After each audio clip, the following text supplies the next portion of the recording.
Yo, what is good, guys? Daniel Savage. So I kind of want to make a video behind the trade that currently I am taking right now as the signal that was sent as well. So looking over here on the higher time frames, let's work our way to the daily and the 4 hour. First of all, let me show you on the 4 hour that we do have this nice little level of resistance over here that was very well respected. Price did break above, but did struggle to stay above. And of course, as you can see, did come back down and retest this level multiple times, creating this nice little level of resistance at this previous level of resistance. So we're just going to call this our major resistance right now.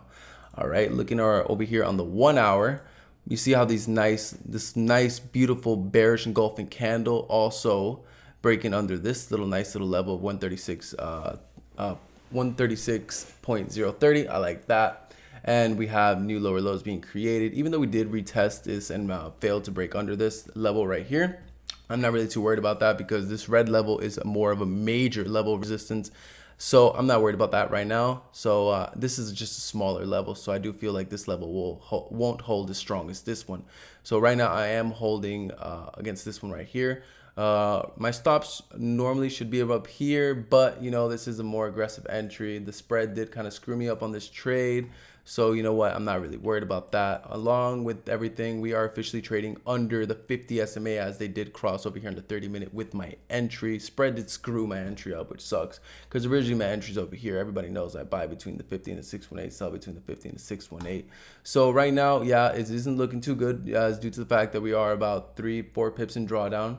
Either way, it doesn't matter.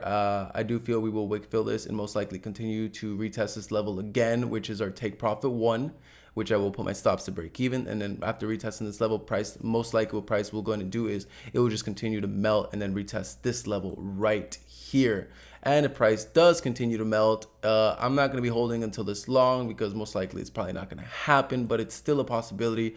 Price could continue to melt to 135, 170. So if you guys are more of a swing trader and if you guys see that we do break these levels and you guys want to continue to hold these, you guys can do so with stops to break even, of course, and most likely swing this trade down here. So this would be an ideal overall target at 135, 166, but me personally, I will be happy with my 2.5 risk reward ratio on this trade. So I mean, that would be a real nice because it'll be looking at maybe like about a 4, but I already entered, so I really can't adjust my lot size right now. So maybe after we break this out, maybe I will put stops to break even and then cut this position in half, add to another position. Either way, I'm only risking 1%. So I do have about 2% freed up on my time. So I'll see what I'll be doing with that right now. But other than that, yeah, guys, that is basically my analysis based on this GJ trade. We got this nice little level of support formed on the 15-minute as well as the 30-minute on this nice little bearish candle right here, this bullish candle followed by this bearish candle. Right now we're currently wick filling this right now, so hopefully price can just continue to melt. Those are basically all my confluences as to why I think GJ will continue to go down. So like I said, the only thing I don't like about this trade is the session. The session is very bad, but I do feel after seeing all of this right here, we can have a really, really big move in this session as well. Most likely get continuation during the London session if we don't get basically a retracement on the London session. So there could be a retracement or continuation during the London session if this were to play out. If it were to play out, you know, it most likely won't happen, but you know what, it probably will. Either way, all my confluences are to the downside right now. So I'm more short than bullish right now. So right now trade is about 1 pip away from entry. So hopefully this this level holds. Hopefully this level holds. Either way, stops are above this level right here, above this previous wick. Nice little push over here. Let's look over here on the 15-minute, looking gorgeous. 5-minute straight nut over here. Nice little bearish engulfing candle. Also a nice, oh my God, bro. Let's go, baby.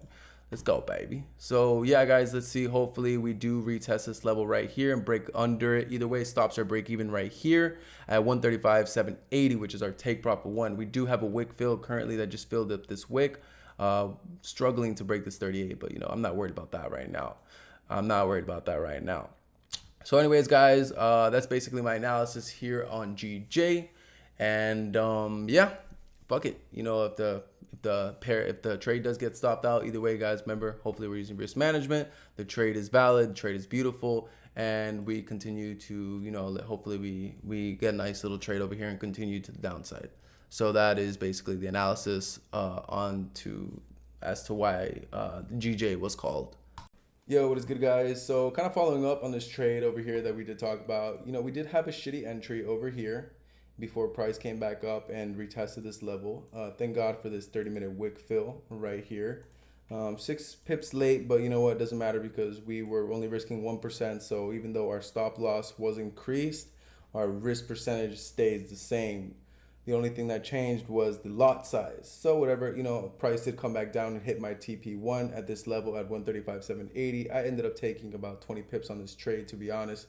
So about 19 pips on this trade. So I told everybody in the signals to just put their stops to break even. So, you know, price still hasn't reached that level. So I was happy with my 18, 20 pips right here. So I just got out. But other than that, guys, as you guys can see, when it comes to the Asian session, you guys got to be very careful because, you know, price doesn't seem to be very respectful when it comes to this session, in my opinion. Very highly manipulated session when it comes to the pound, in my opinion, as well, especially with the yen. So, you know, we stuck to a risk management plan. We stuck to a trading game plan. Even though we were out of session, our risk was there and we executed and boom, we won. And we're okay. Boom. Now, what do? We go come back tomorrow or check out the next session. But that's pretty much it, guys. Also, check the link below. I'm gonna be listing my free Telegram there, where I'll send some ideas, some charts and stuff like that, analysis and breakdowns, and a little bit of education there, maybe some signals here and there. You know, we got about more than 6,000 members in there. If you guys want to join that. Other than that, guys, that's pretty much it for this video, guys. Thank you guys so much for watching. I'll see you guys in the next one.